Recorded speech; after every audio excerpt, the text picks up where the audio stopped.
Hello there. It's me, Jeremy Siskind. I'm the author of Solo Stanzas for Piano, the Jazz Piano Fundamental Series, and playing solo jazz piano.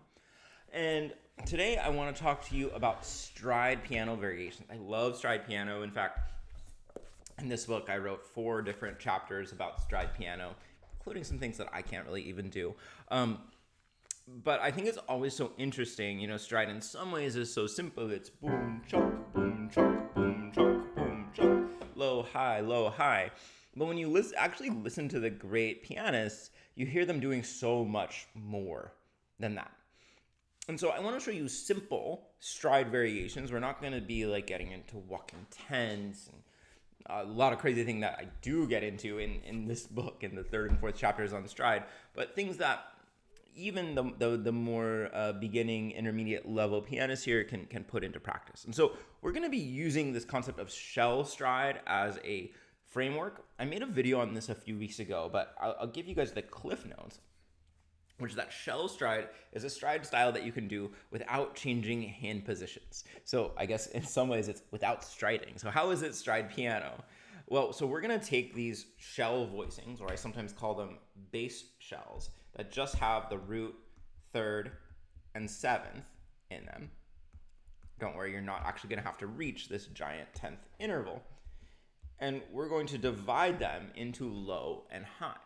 Or said another way, we're going to divide them into their root and their shell. Right? So it ends up sounding like this. Right? And if you're wondering how that's different than quote-unquote regular stride piano or quote-unquote, I guess we could say real stride piano, watch the difference between my hand. So here's shell stride. Right? My hand is essentially not moving. Versus if I'm going to do, bigger stride piano, let's make this camera a little bit more even.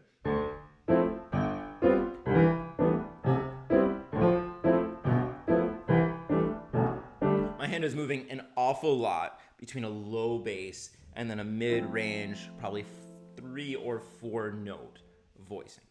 Okay, so that's what shell stride is, but everything that I'm going to be telling you here is something that we could also do in quote-unquote real stride. So we're just using shell stride as the little wrapper to make it a little easier to understand.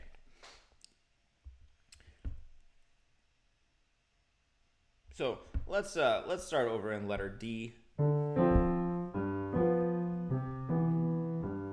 I'm calling this a lilting rhythmic variation.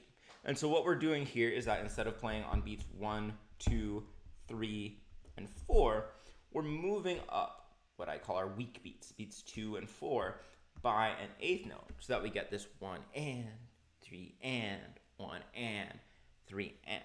And this can be really lovely because in stride piano, we're almost always playing on the beats, which puts all the pressure in terms of off beats on the right hand.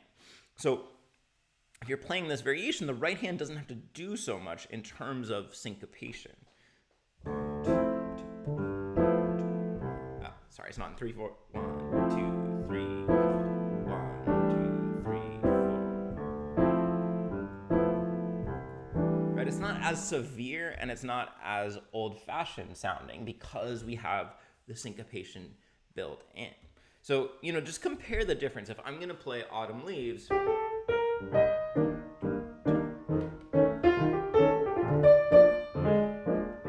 right, so there's with stride, if I use this lilting variation,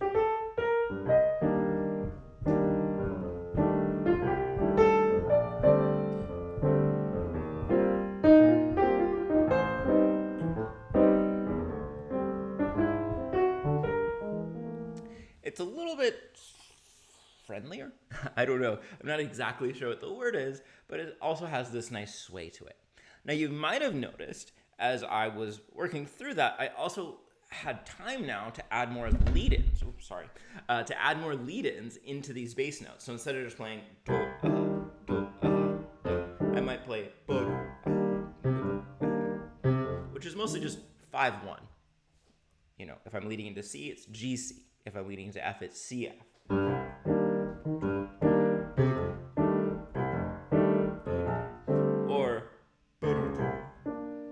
chromatic half steps.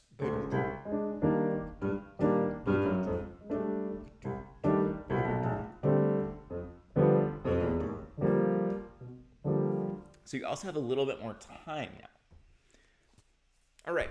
Now, many of you have probably heard of this piece variant named after Bill Evans' famous performance. And so here what we're doing is we're reversing the second half of the measure. So I'm still going boom, chuck, bass, chord in the first half, but then in the second half I'm going chuck, boom, or chord, bass.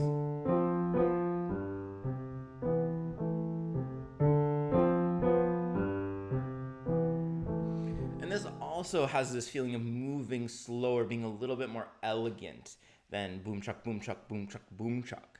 And a key that I often talk about is that this makes stride piano easier because you only have to move half as much. Watch my hand if I'm doing quote, quote, regular stride. All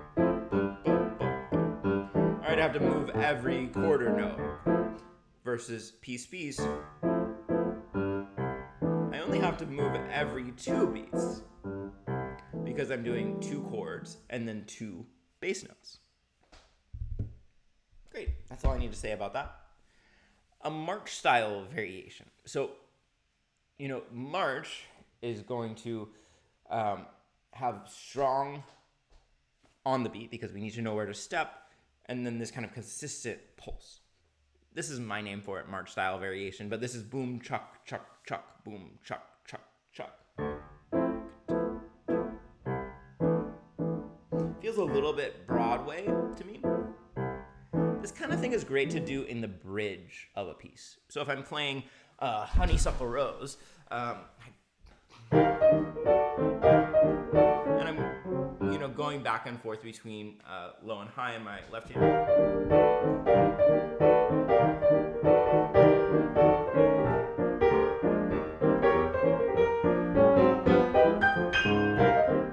Then on the bridge,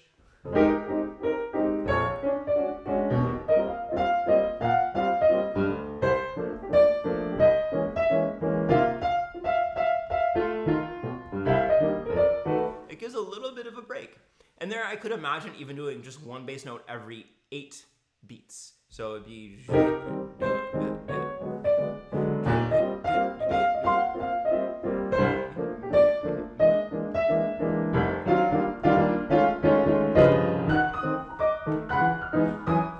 So that's a really nice way to create contrast and give yourself a rest as a pianist.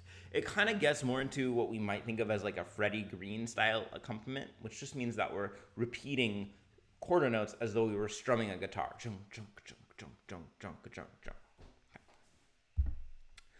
Here I have reverse stride variation, and this means instead of going boom, chuck, low, high, we're going chuck, boom, or high, low.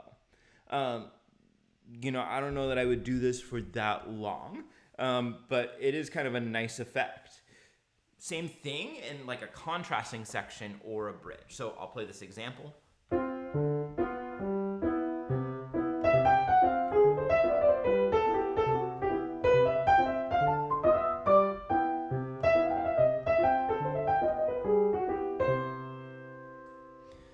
So let's take that same piece.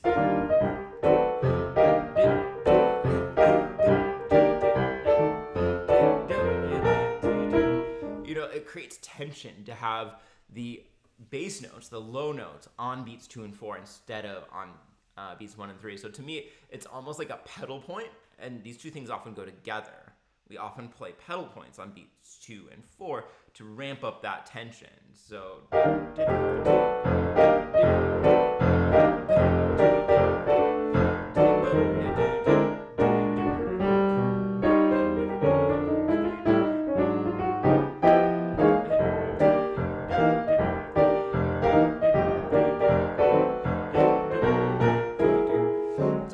for a little while and then resolve the tension. Like I was starting to say, it's also good for the bridge. It could be...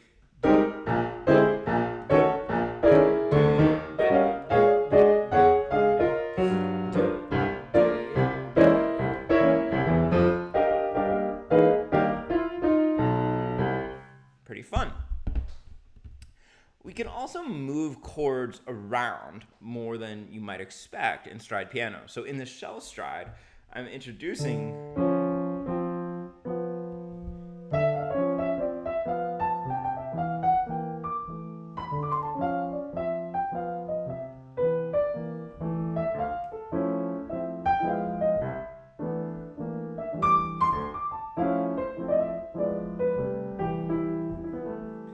this kind of major seventh to fourth to third resolution that's actually really common in jazz.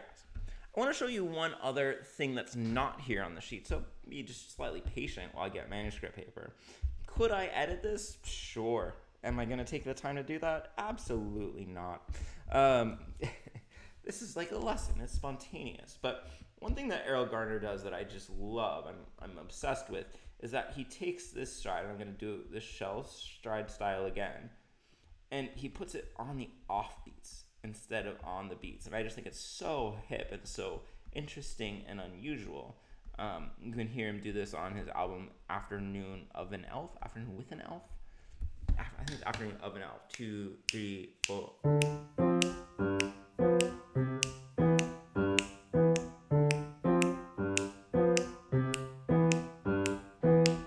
If you've never heard that album, Errol Garner, Afternoon of an Elf, incredible album. But, we were talking about getting that offbeat and syncopation feeling in. What better way to do it than to have this stride on the offbeats? So if I'm like improvising with this 2-5, 1, 2, 3, 4.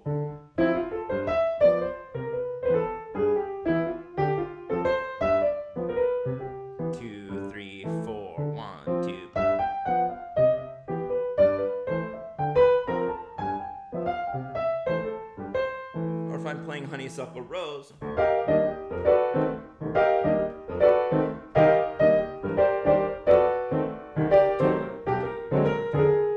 Feels very off kilter, very unusual, but it's a very fun effect.